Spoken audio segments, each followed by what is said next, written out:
Hello, and welcome to Stasis Pod, the Transformers animated podcast. I'm Rob. I'm Jen. I'm Alex. And I'm a pretender. David. And today's episode in our journey through Transformers animated is episode number 12, Survival of the Fittest. First aired March 8th, 2008, written by Stephen Granat. Oh. That's not granite like the stone, it's Granat. Oh, Granat. Huh, that's a weird name. Yes. He also wrote a couple episodes of Rescue Bots. Yay! And then he's also written for a ton of other shows. A lot of X-Men Evolution. A bunch of that old Where on Earth is Carmen Sandiego cartoon. Oh. And he was also the executive story editor on Small Wonder. What? The syndicated 80s sitcom about a little girl who is a robot. I just want to say that recently I saw that pop up on the schedule for one of those weird random secondary digital broadcast stations. And so I watched an episode and it's really not good. That show is not good. I think that could be said about any live action show aimed at kids that aired anytime ever. Well, I went to the Wikipedia page on it after that. And apparently part of the problem was that they weren't real set on who exactly their audience was. Whether it was for kids or whether it was more like an adult geared sitcom. And so it was just sort of, it was not great. I mean, I realize I thought it was perfectly fine when I was 8 years old because it was about a robot, but it was not good. So sorry, Mr. Granite. Oh, hey, Edie McClurg was on that show. Future Transformers Robots in Disguise guest star. Oh, hey. That's cool. It's not good. Just remember it being good and don't seek it out. I'd be much happier that way. It's what I would call an Orpheus show. Don't look back. Yes.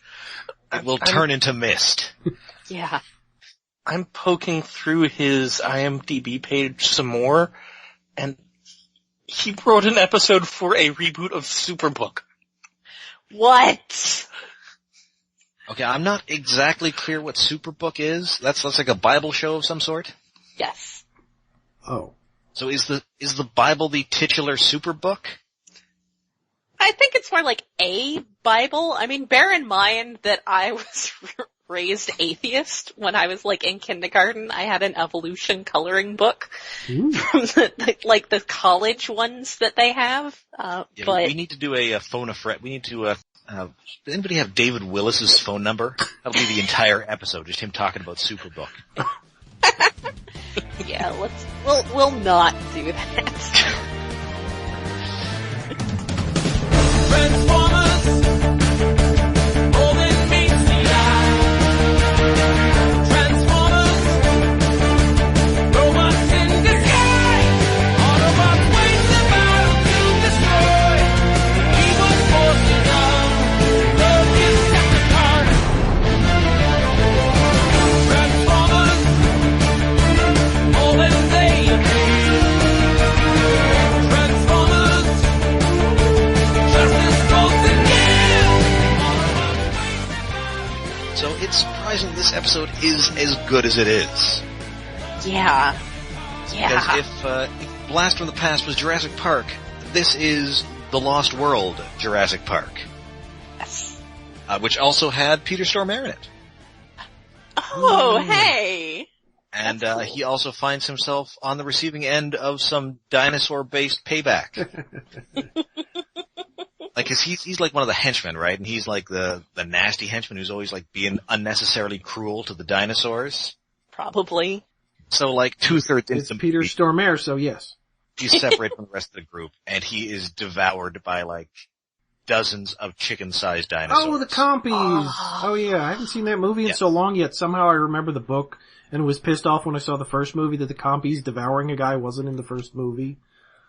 I think pretty much the moment I read the second book where they just sort of hand-waved the fact that Jeff Goldblum's character had died in the first book Yes. because he didn't die in the first movie, and I basically, all the credibility Michael Crichton still had left to me just evaporated into the air. Yeah, he wrote a sequel to the movie, which is a thing that happens too many times, to be quite honest.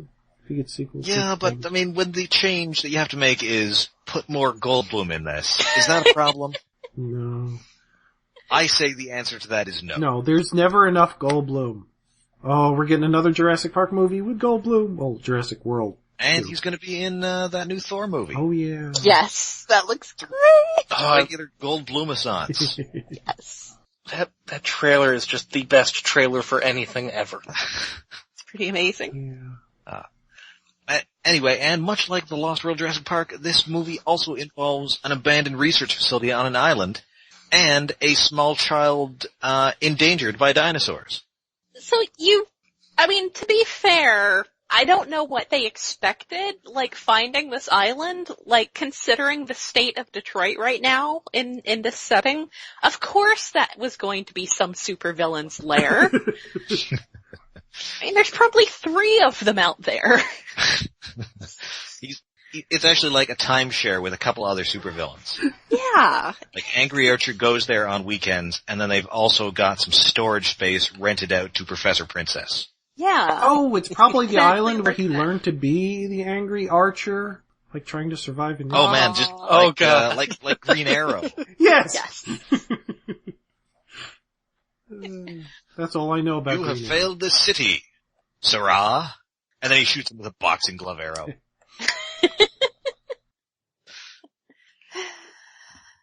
Anyway, we start with some martial arts. So they figure, Sari has got this Allspark key. She's going to be under constant threat from Decepticons. So we're going to teach her some sweet ninja moves. Now, I have an amazing idea that I'm not sure they thought of. How about they hire a human martial arts instructor? It might have been a better idea, like instead of trying to teach her Metallicado or something, but Instead of Prowl trying to teach her like martial there are arts. just issues, like most of her threats are going to be Decepticons. Like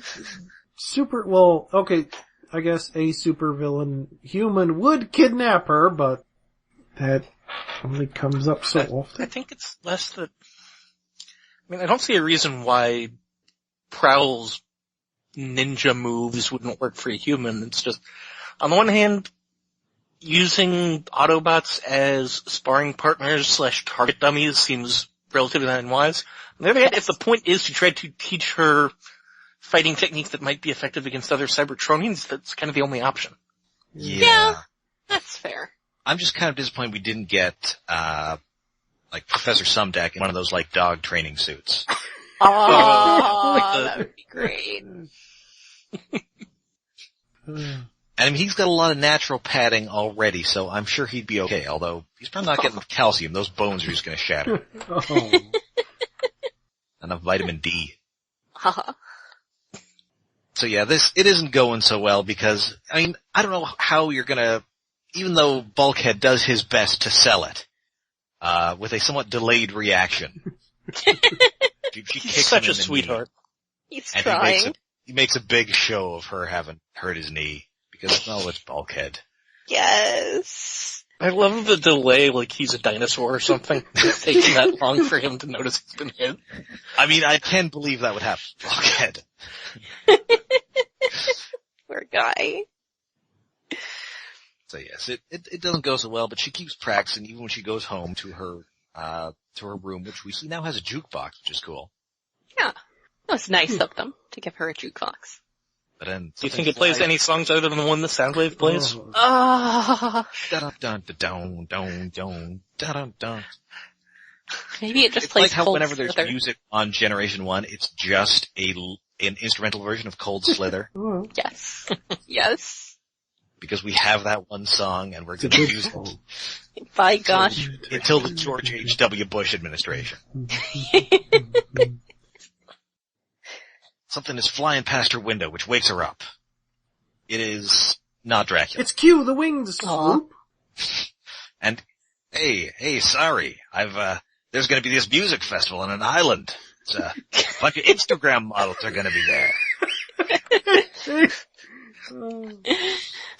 You're rich, right? Well, she is rich. And she Plane will get you an extra hour in the ball pit. On the other hand, she might enjoy the gourmet meal of bread and processed cheese. Yeah. She seems like that kind of kid. And also the terrifying pack of feral dogs. Yeah, she also seems like that kind of kid. And these jokes are gonna be a little old in a couple weeks when this is released, but at the time, believe me, they are hilarious. As we record them. First star on the left and straight on until we steal your passport.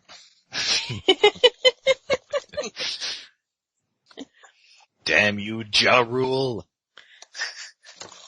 Blink 182, man. Blink 182. This is why they won't let you be in those Fast and the Furious movies. I didn't know Blink 182 was still around.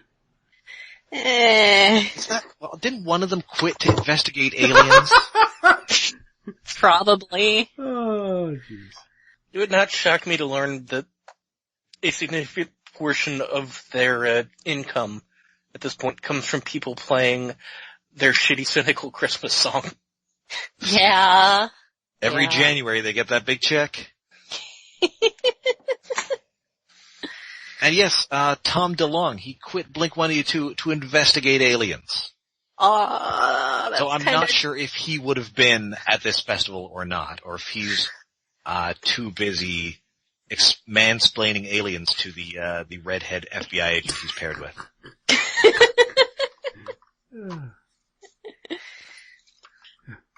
Anyway, the next morning, Sumdac comes in with milk and cookies, and the room has been ransacked, and Sari is gone. The shot of Swoop out on her balcony is just like, it's really good. I just want to say, it's very great. It is, but I can't stop seeing Peter Pan imagery. I suppose. It really doesn't Peter Pan set.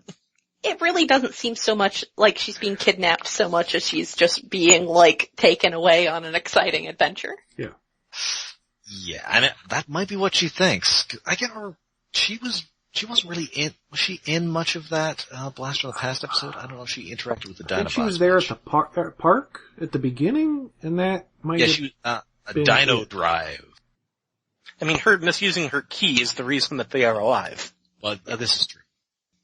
as so many things. I've already forgotten. So. Yes.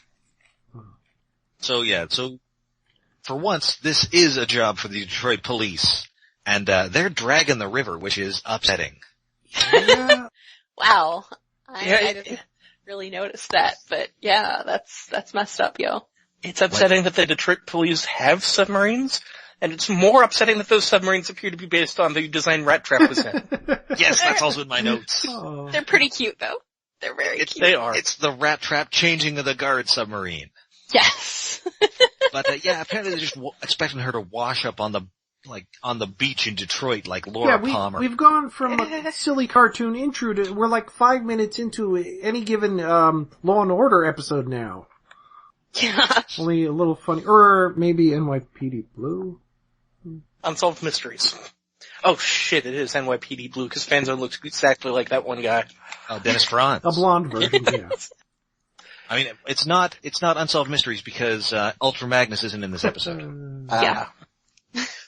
So yeah, Fanzone is leading the operation. He is, having some mobile phone issues in an extended gag that was killing me.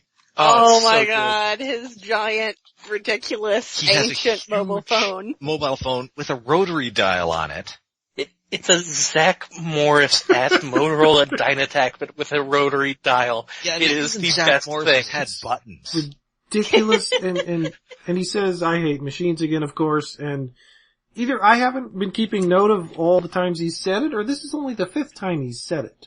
think it is only because he did say it in the last episode. He was in it. He was? Okay, so maybe this is like the 6th. Like, I remember... Well, no, I don't think he said it, because there was no really machine hating last time. Yeah. He was just mad at his cops because they lost them because they turned into vehicle mode. I just kind of remembered him saying that every episode he was in, and I guess I'd forgotten that he isn't in as many episodes as I thought.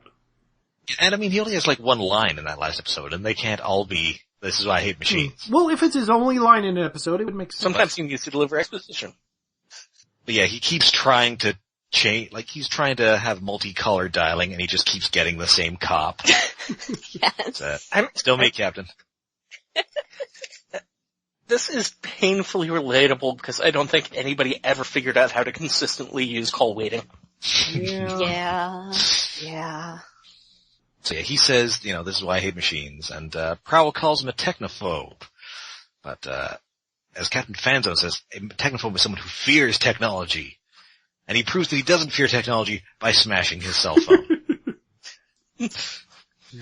My mistake. I kind of like how cool Prowl is playing this. Yes. Yep. He's chill. That's what he does. He's chill. I love how all the Autobots are just kind of playing dumb with Fanzone here. When he brings up exactly the same points that they were bringing up to Sari. Yes. And, Fanzone asked them what they were doing yesterday, just the usual, hanging out, teaching her ninja nerve blows, and watching cartoons. Fanzone objects to the ninja nerve blows, and Ratchet says, "Well, you wanted to pick it up in the street?" I love that. I loved Bulkhead doing the shtick of 3 things. And I was like, what did you just say?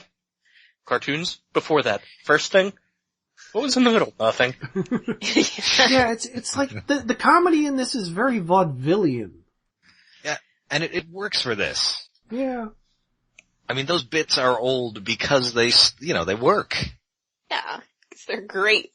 And, Prowl never should have saved you from those seals. So they check out the security footage thanks to the rebuilt robotic Annie Potts. Yes.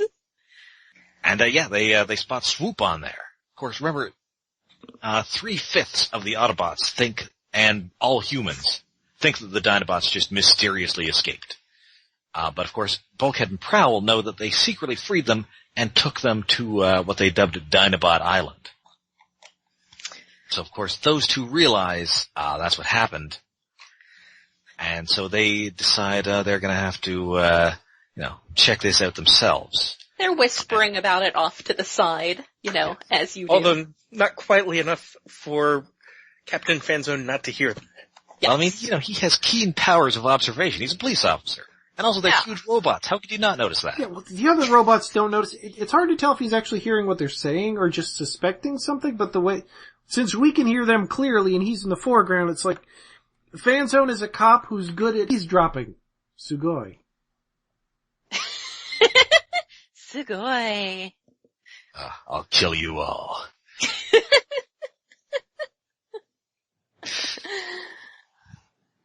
And, so Prowl and Bulkhead, they hijack a cargo ship, and Fanzone pursues them, in the Rat Trap mini-sub. They don't even really hijack it, they just steal it. They get on it, cut the chain, yeah, they and just unmoor it and kick off. I mean, I assume it's like automated. Possibly. Still, the point is they steal it. Well, they got it back last time. I assume they intend to they're this time. borrowing it. It might even be the same boat. I think they brought it back. We don't know where that sunken ship from last episode actually came from. Maybe that was their first trip. I mean, if they didn't bring it back, they would have had to swim back. Yeah. I mean, they can't fly. I mean, Prowl can fly a little, but he's certainly not flying with Bulkhead. No. Is there a reason they couldn't just drive? In the last episode, they drove underwater just fine. Well, this is true. That's a good point. Somebody might have wondered why they came back, soaking wet and with, fish crammed into their joints. I'm sure they could come up with an excuse. Anyway, so Fanzone is following them in Rat Trap's mini-sub, and sadly, this does not prompt possibly diegetic sailor music.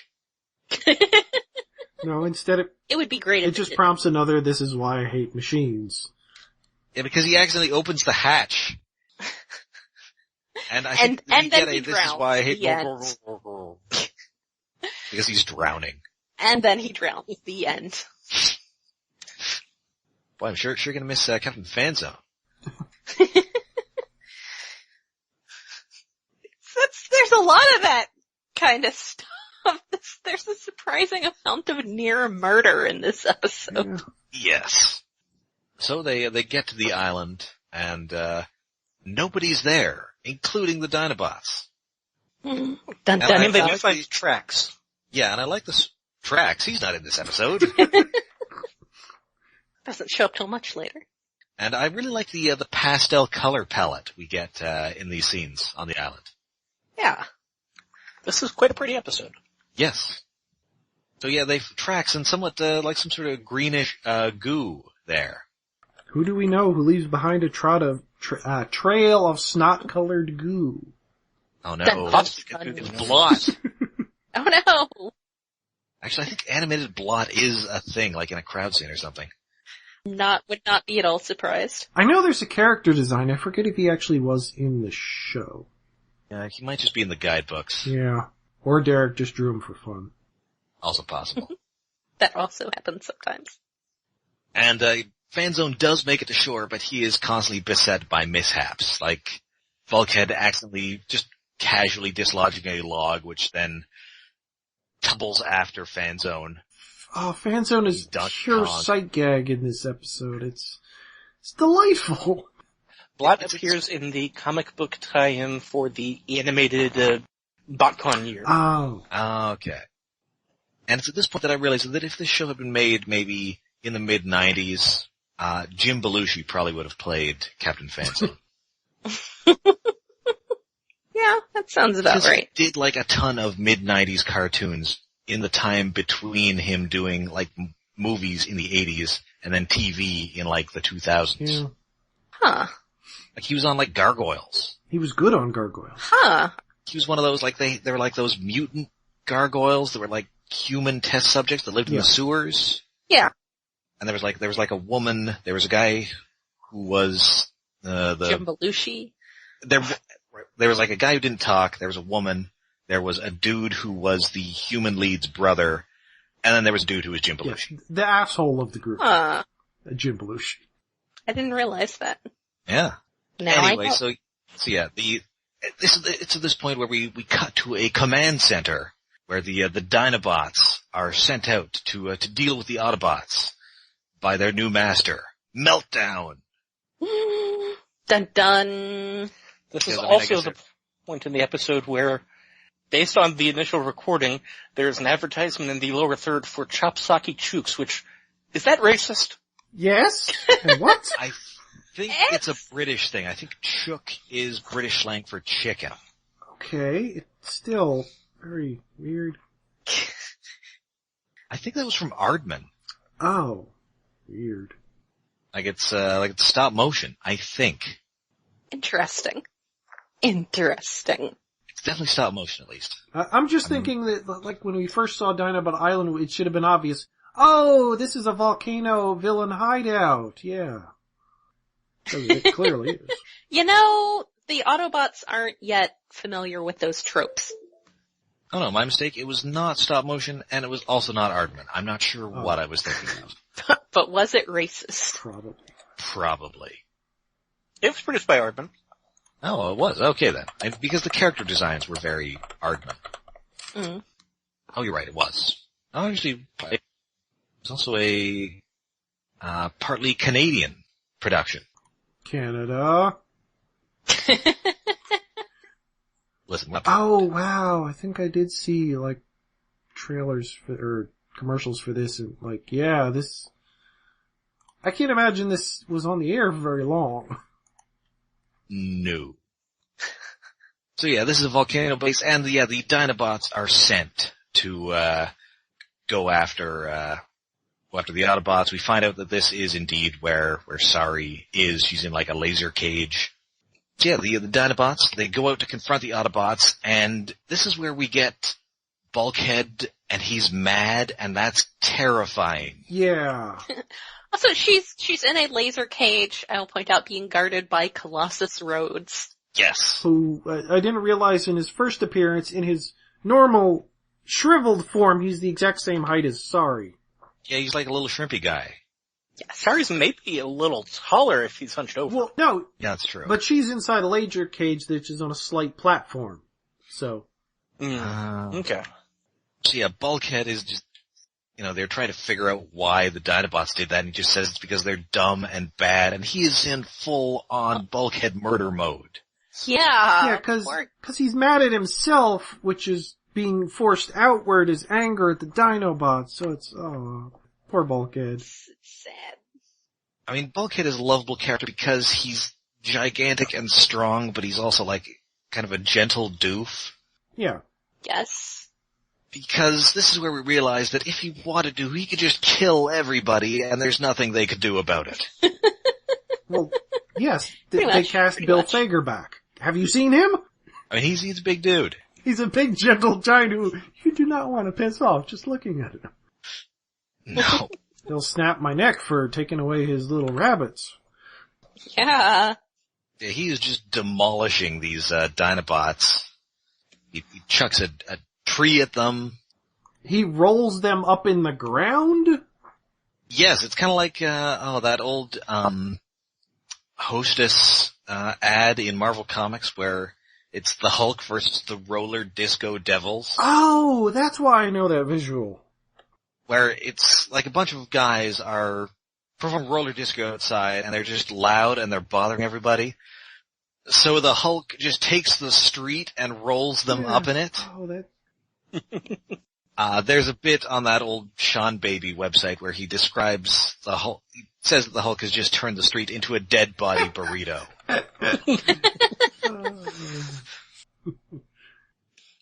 Before the fight with the Dinobots, don't we get a Fanzone finally catching up with them by yelling for help in quicksand? And Poe going, I recognize that voice. He's also Jeff Bennett. And then at that point, does this technically become a Die Hard? Oh, this is definitely like a buddy cop movie. And Yes. it's especially because that also reinforces the Jim Belushi thing, because Belushi was in one of the goofiest 80s buddy cop movies, Red Heat, where he is he's a Chicago cop partnered with Soviet police officer Arnold Schwarzenegger. Why have I never heard of this before? That sounds familiar. It's not as good as it sounds, but it's pretty fun. It needs a better bad guy, but a lot of it is just Belushi v. Schwarzenegger, and that part is great. That's one of those movies that always confused me, because I would get confused Red Heat with just Heat, and also Dead Heat. What Oh about... man, a version of Heat with Jim Belushi and Arnold Schwarzenegger. What about Red Dawn? Did you get Red Dawn in there? No, go Wolverines. Belushi, do you see me running scores with Born to Lose tattooed on my chest? I am double the trouble you have ever seen. Oh, Blitzwing was last episode. I know. You know that I will use the Schwarzenegger impression at the slightest provocation. Yeah. It's true. It's true. I looked up Bill Fagerbakke just to try to remind myself of what exactly he looks like in real life. And I ran into a thing of him. Well, yes, adorable, but I ran into a thing of him standing next to Tom Kenny. Ooh. He makes Tom Kenny look tiny, and Tom Kenny is huge. Oh. He's like a beanpole. Well, I know he's really skinny. I didn't realize he was that tall. Yeah, Bill Fagerbakke is 6'6". Oh, jeez. That's bigger than I thought. He is a big guy. Okay, Tom Kenny's like 6 foot. So Okay. Average. And 6 foot is pretty tall. It is? I mean, for the rest of us, maybe not you, No. ginormo, Sure. No, only 6'1". 6 foot seems tall. So Bill Fagerbakke has 2 inches on the Kurgan. Oh right, who's also on SpongeBob. Wow, that's weird. Although I think I mean, maybe not now, but I feel that he's maybe beefier than Bill Fagerback. Maybe a little softer. Anyway, so yeah, they have to save Fanzone from quicksand, which I'm not sure is really a thing that happens outside the tropics, but okay. It's also, I'm pretty sure, not real. Like, no, quicksand is an actual thing. It is, but Okay. it doesn't work. It doesn't work like it does in cartoons. No. No. Or like Black and White. Yeah, after watching the latest season of Mystery Science Theater 3000, no, quicksand doesn't quite work like that, although it does happen in swamps, or near swamps, because it is just like water sinking under sand, and it's usually not really that deep, I think.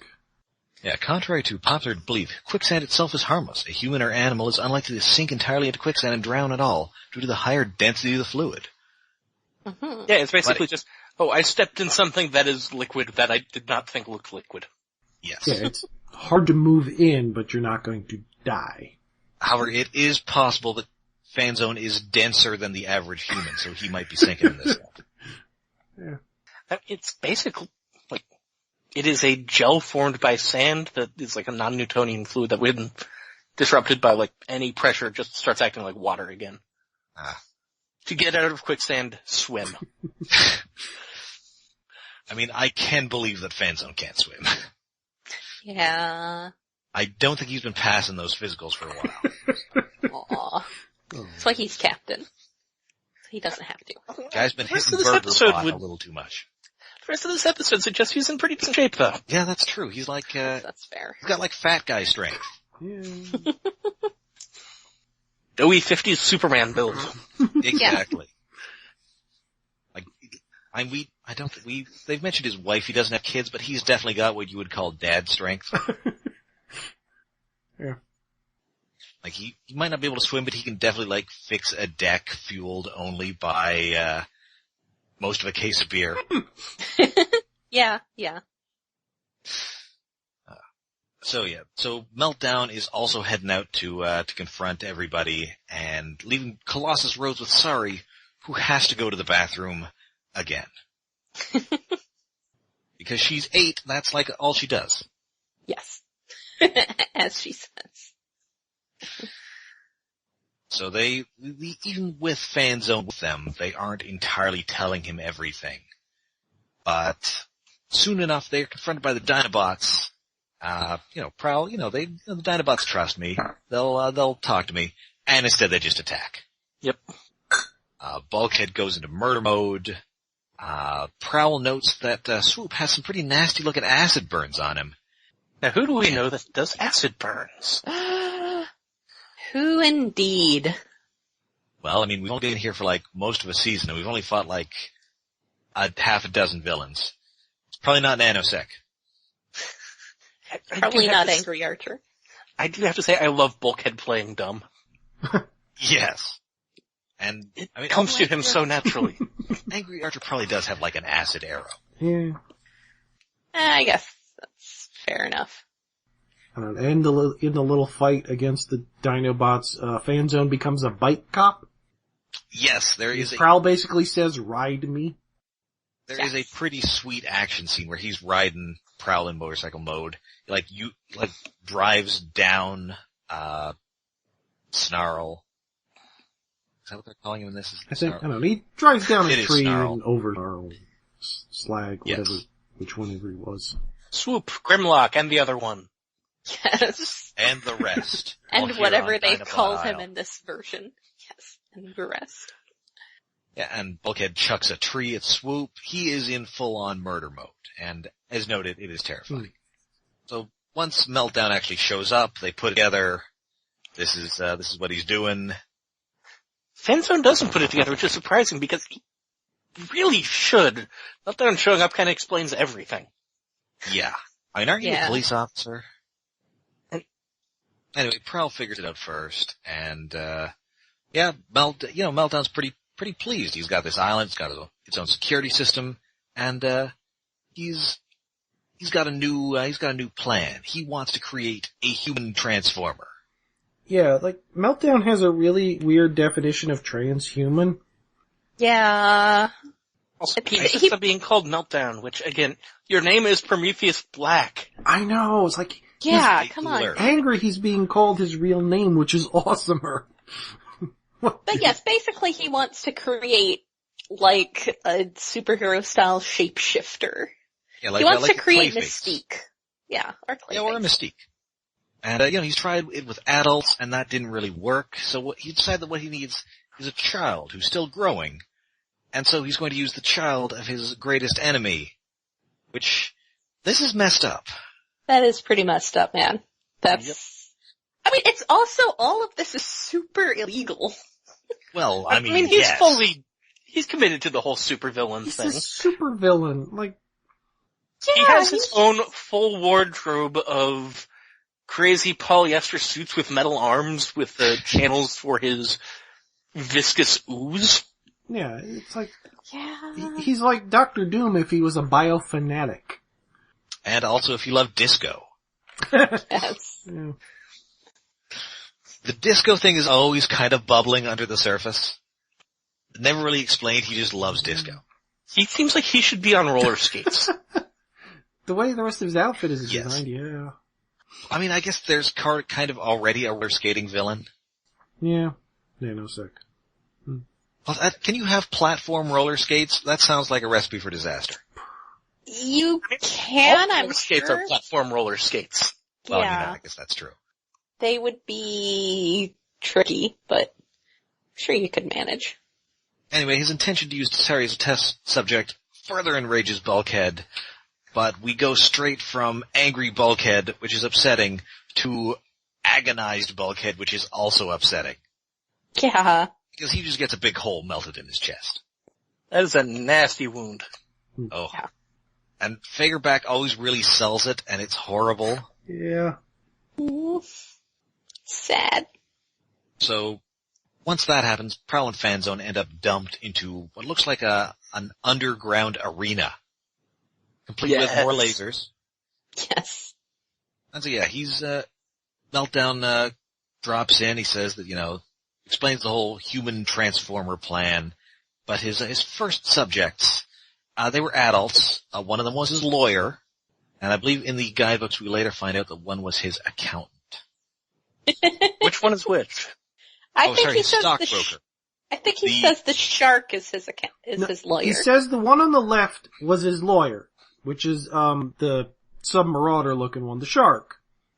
No, it's his left though, so the bat one is his lawyer. Okay, cause I was gonna say, cause it's confusing, like, it's on his left, who's...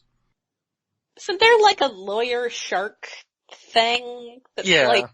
Yeah, but, okay, but later... But I mean, bats also suck blood. Well, that's true. Oh, That's yeah, true. I guess that may, but it's weird cause like, he says, I thought he said the one on the left, which would be the shark, but then during the fight, when Fanzone and Prowl are fighting these two pretender mutant people things, like, Fanzone says he'll take lefty, but he fights the bat, and it's like, somebody doesn't know their left from their right. They're bad at stage directions. Yeah.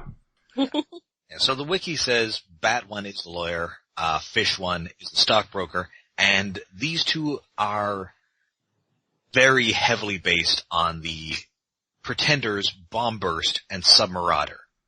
Yes. And they look awesome. Yeah, oh. They are so good. I really kinda wish they'd had action figures for some of the human villains for the show, cause I would have loved toys of these two guys. I mean, I am a big Pretender booster, and these guys look awesome. Yes. Especially Submarauder, who I think always looked cool, and also has a great name. Yeah, it's a great, although he has like gills instead of a mouth. It's like the best part of a shark is the jaws, and this shark doesn't have jaws. I mean, he doesn't have like the shark, I mean, at least in this one he has a shark man. The original, Submarauder is kind of more of like a gill man kind of guy. Yeah. He's like a fish man. Very weird that this is more shark with a squid for an arm. Like an entire squid. Yes. And then anyway, the point is, Pretenders hide the Transformers inside. Yes, this is true. So I can't get over in Meltdown's description of his plan Yes. saying You aren't fit to lick the mud off my platform shoes, boogaloogaloosh. And he does a little twirl. Yes. That must have been an improv from Peter Stormare, right? Has to be. I have to imagine. And they animated it, and it's the best thing. Oh yes. It's And pretty great. I follow him on Twitter, and he's kind of a goofball. Aww. It's pretty So great. he leaves the pretenders, I think they call them fusion creatures, but they're pretenders, to eat these two. Meanwhile, in the bathroom. Sari clearly has a plan. Yes. And this toilet is weirdly high tech. Yeah, it's far too much metal. It looks like a steampunk bathroom. It's got a key slot on it. Yeah. I mean, I suppose if one wanted to be generous, maybe it's like at some point was a coin toilet, like a coin operated toilet, but It's got a lot like high tech buttons. I think they got this thing from Toto. It's definitely got a built-in bidet. Big I guess buttons and you there's find out that it definitely does. metal. yes. It's kind of a frightening looking I mean, toilet. it has been established that the key just causes stuff to spontaneously rearrange itself to have a keyhole, but... Yeah, but it already had it before she got there. Well, is that the first time she used the bathroom? Yeah, that's Oh, true. She yeah, might have been maybe. like augmenting the thing every time she goes. Oh. Anyway, she Doesn't have finally a tricked. bidet. My toilet at home doesn't have the... My toilet at home has a bidet. It's way better. Key abuse. So Colossus Rhodes comes in, figures, that Sari's convinced him that there's something wrong with the toilet. She uses the key to make it blast water at him, which is gross. Yes. And then this shorts out his weird back pillars. So he's His now stuck. thingies. He calls them his thingies. Yes. So he's now stuck as a weenie. Yes. And then she locks him in the bathroom. He can no longer enlarge. I don't want to be a weenie. I still love that his facial hair stays the same size between transformation. Yes. So she starts messing around with stuff. She turns off the controls that keep that laser barrier keeping Prowl and Fanzone in that arena. So after they fight the monsters, and Fanzone does a pretty good job of fighting this monster. Yeah. It's like a kung fu movie. Yes. So they take them out. They get out of there.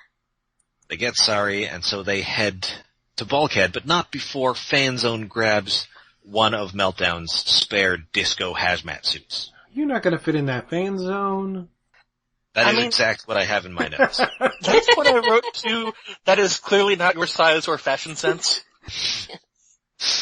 But, I mean, they play it straight in the episode, and he doesn't plan to put it on himself. He plans to use it to hog tie Meltdown, Yes. which is great. So they get out, Sari uses the key to fix Bulkhead, and then Meltdown turns up with the Dinobots. So it's time. Sari learned this move in the first moments of the episode, so it's time for her to use that flying kick on Meltdown. And she misses him. Aww. But that wasn't what she was trying for. Yes, it was a distraction, because then he gets hit by Prowl, who is a lot bigger and made of metal. Which then allows Fanzone to tackle him, and, as mentioned, hog-tie him with that spare disco suit. Yes. I love that there was a rack of like 3 or 4 of them. He's got like, some evening wear, one for going out on the town, one for just, sort of lounging around the base, watching some, whatever they have in the future instead of Netflix. I was thinking it's a trend of eccentric rich people to just have their one trademark outfit. Oh man, if Steve Jobs had done those like presentations wearing like a futuristic disco suit, way better. At the very least, you wouldn't see so many jerks wearing black turtlenecks out everywhere. Oh. Yep. So Meltdown, despite being totally helpless, orders the Dinobots to attack. And they do not, but instead transform to robot mode, which we have not seen 2 of them do before, Because we got some toys to sell here. Yay. Yes. Oh, it's Slag or whoever he is. He's got this big flat head. It's so cute. I do like the Dinobot character designs. They're very distinctive. Oh, they're gorgeous. Swoop is very skinny. Snarl Grimlock. is basically like a Tolkien dwarf. Yeah. It's Grimlock, his brother Daryl, and his other brother Daryl. And yeah, Grimlock is just a very cool looking Grimlock. Yeah. And I'll also note here that I still love David Kay's Grimlock voice. Yes. So good. The animation of Bulkhead's seeping chest wound sealing up is just amazing. That is great. Very nice. So they are going to, they're gonna get their revenge on Meltdown. So hey, Prowl gives Meltdown a choice, we take you to jail, or we give you to the Dinobots. Yeah. The Dinobots' weapons set on fire to just perfect. They Yes. ignite. And this is just in time for Colossus Rhodes, who is back to being a huge dude, and the two pretenders to bust out. Yes. And the Dinobots are not having this. We just cut to a long aerial shot of the island, and then a huge explosion.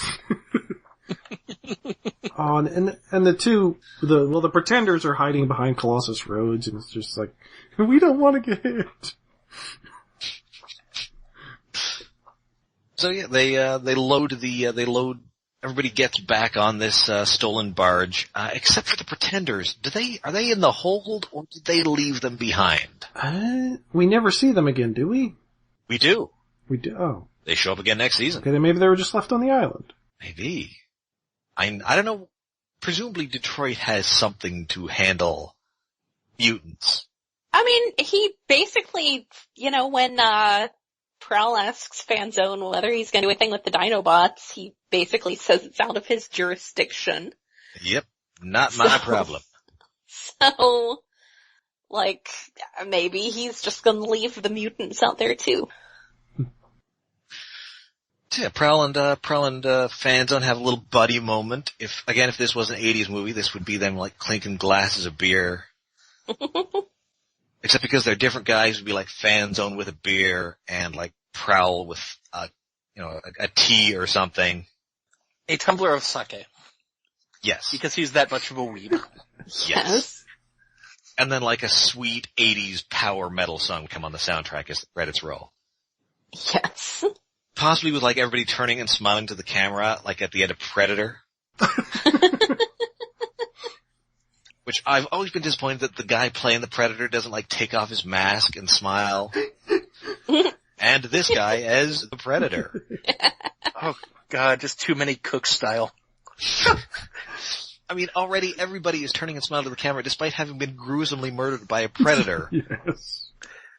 10 minutes earlier. Don't have him take the mask off, just have him turn around, look surprised, and then chuckle. Oh man, maybe he gives a thumbs up. Yes. I just want to watch Predator. Yeah, I don't know. Is that on Netflix? Anyway, so again, Sari is practicing her ninja kicks. She again, kicks Bulkhead in the knee and he fakes it really hurting him and he falls into the hold, which I was kind of wondering if he was going to fall right through the ship. He does give this amazing, half-pathetic, I'm okay. Because he probably did actually hurt himself in the fall while faking the knee injury. Aww. And all the fans are still not sure about teaching ninja moves to 8-year-olds, but Prowl says that, Sari can take care of herself in her own way. She did bust them out. Yes. And that is the episode. I really loved this episode. Yeah, it was really good. It doesn't Quite advance the plot at all, but it's so much fun. You get characters interacting with each other who haven't really interacted with each other before. Yeah. You get Dinobots, pretenders, selling toys, comedy fan zone.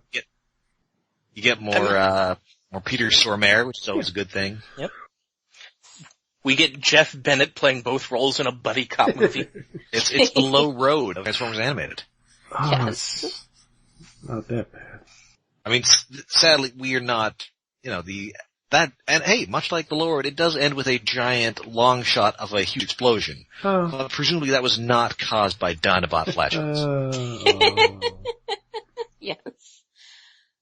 Hopefully. We're just all gonna assume. So we will be back next week. Until you find us all over the internet, we're on Facebook, we're on Tumblr, and we're on Twitter. And we are hosted by iaconunderground.net, where we also have a Patreon set up to help with hosting costs for this and our news show, Iacon Underground Radio. That is at patreon.com/iaconunderground. And you can find us wherever you prefer to get your podcasts, whether via iTunes or Google Play, wherever you do get it. Please rate and review. And if you want to get in touch with us, then please write into the Max mailbag at stasispodcast@gmail.com. We'd love to hear from you.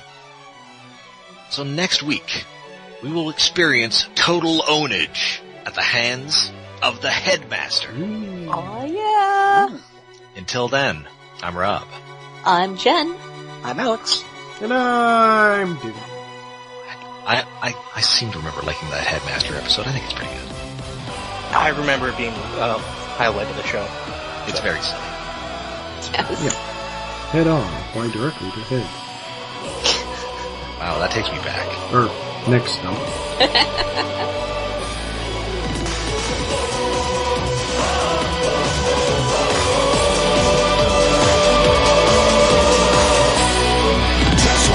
闇の彼方静寂を引き裂き星の眠りを呼び起こすのはどいつだほら目の前弱な魂たち行けばはないまっすぐに受け止めろ闇のワビアそれを承知して僕らは意識組み替えるその手を強く握り互いの絆信じて戦え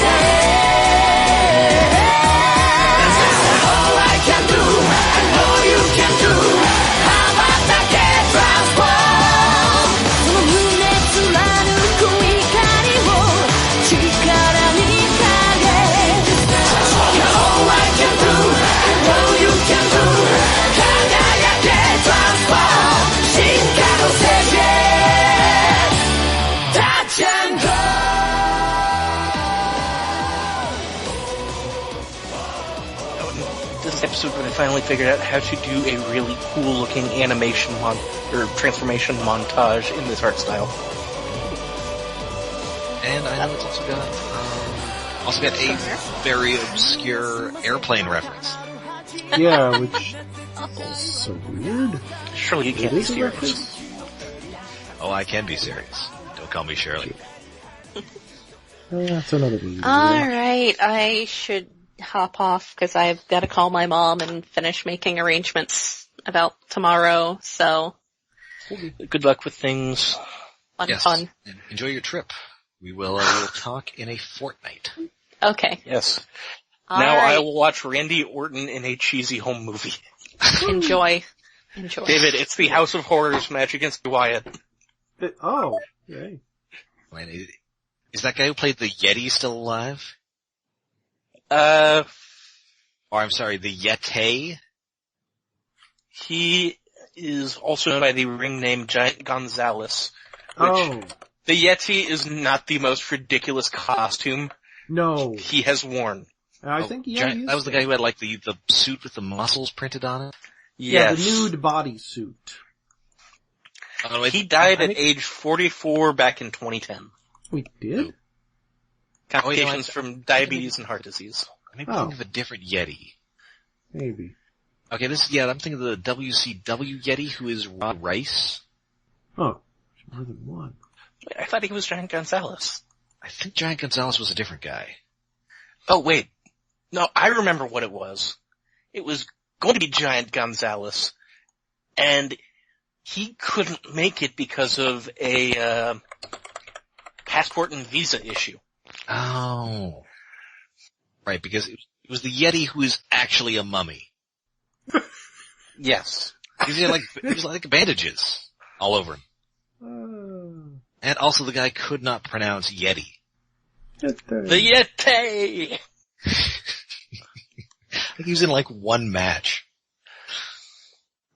Apparently he was renamed the Super Giant Ninja. As the Yeti's ring attire was changed to resemble a masked ninja. I mean, a giant ninja kind of defeats the purpose of a ninja. I mean, it's not just a big ninja. As long as you only got one ninja, he's effective. And then later he became Big Ron Stud. Huh. Oh. Homage to Big John Stud. Yes, he was trained by Big John Stud. And then he worked with Raven, and then I think he retired. Yeah. He had that whole Kevin Nash thing going on where people looked at him and went, "You'll be amazing at basketball because of how tall you are." And then finding out, no, you're horrible at basketball because your knees are fucked and you are completely immobile. Let's put you in wrestling, Mary. I keep meaning to plug this on the show, but the comedy, what is it in the States? The Comedy Channel, the Comedy Network, Comedy Central? Comedy Central? Comedy Central. The show on that, Detroiters, which is kind of tangentially related to the show. Never heard of it. Then again, I haven't watched Comedy Central in a while. But it's excellent. And there are a ton of Detroit in-jokes. And I mention it now because Kevin Nash had a hilarious guest appearance on it. Huh. Ooh.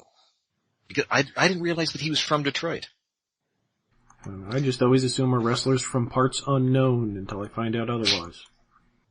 Let's see. He was billed as from either Detroit, Michigan, or the Steel Mines.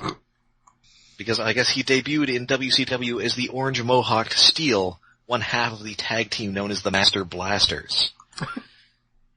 Because I guess you already had the Road Warriors who were ripping off the Road Warrior. Yeah, so I guess these guys were ripping off Mad Max Beyond Thunderdome. Oh, that's adorable. Oh god. And then, David, do you know about this? For a time, Kevin Nash wrestled under the gimmick Oz. As in the great and powerful Oz. Okay. Oh, and he was billed as being from Emerald City. But I mean, he's got surprisingly good comic chops on that episode of Detroiters.